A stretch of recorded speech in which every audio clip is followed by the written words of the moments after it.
Agreement వారు చేసుకుంటే వారు అప్పుడు పెట్టాలి కదా. వారు ఒక్కసారి ఫోటో దిగిపోగానే అగ్రిమెంట్ అవుతుందా? ఒకసారి అగ్రిమెంట్ చేసుకున్న వాళ్ళు ఇంకోసారి అగ్రిమెంట్ చేసుకుంటారు ఎవరన్నా? సరే మేమంటే చేసుకుంటాం అనుకో, పరిశ్రమలకు సంబంధించి మరొకసారి అగ్రిమెంట్ చేసుకుంటారా? ఆ రోజు వారి పరిచయం అయినంత మాత్రాన ఆ రోజు వారికి నమ్మకం లేకుండానేమో ఈ రోజు మేము పరిచయం అయ్యి మా ఆర్థిక విధానాలు ఈ విధంగా ఉంటాయి, మా రాష్ట్రానికి సంబంధించిన విధి విధానాలు ఈ విధంగా ఉంటాయని నమ్మకం ఇస్తే వారు ఎంఓయూలు కానీ అగ్రిమెంట్లు చేసుకోవడం జరుగుతుంది. ఇది పరిశ్రమలకు సంబంధించి విధి విధానాలు ఈ విధంగా ఉంటాయి.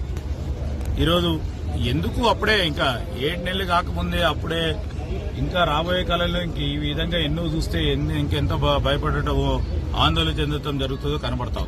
సో మూసీ సుందరీకరణ ఎంతవరకు సక్సెస్ అయ్యింది? మూసీ సుందరీకరణకు సంబంధించి ఈరోజు ప్రపంచ బ్యాంక్ ప్రతినిధులతో వారి అధ్యక్షులతో కూడా మాట్లాడి ఈరోజు ఈ నగరానికి సంబంధించిన మూసీ నది నల్గొండ జిల్లా వరకు కూడా ఆ ప్రాంత రైతులకు కానీ ఇక్కడున్న నీటి వనరులను పెంచడానికి కానీ ఉపయోగపడే కార్యక్రమం జరుగుతుంది.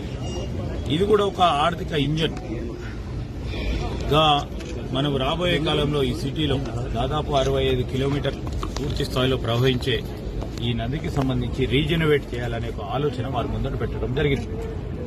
వారు కూడా వరల్డ్ బ్యాంక్ సంబంధించిన ప్రతినిధులు కూడా ఒక మంచి ఆలోచన చేస్తా ఉన్నారు. దీనికి సంబంధించి కూడా మేము మా వంతు సహకారం అందించే ప్రయత్నంలో ముందుంటామని కూడా వారు చెప్పడం జరిగింది. మరి మేము మా రిపోర్ట్స్ తయారు చేయడం కానీ ఈరోజు బ్యాంకుల వరల్డ్ బ్యాంకు సంబంధించి కానీ ఇతర ప్రతినిధులతో మూసీ నదిని ఏ విధంగా రీజనరేట్ చేయబోతా ఉన్నామో చెప్పి వారి సహకారం కూడా తప్పకుండా తీసుకోవడం జరుగుతుంది. Okay sir.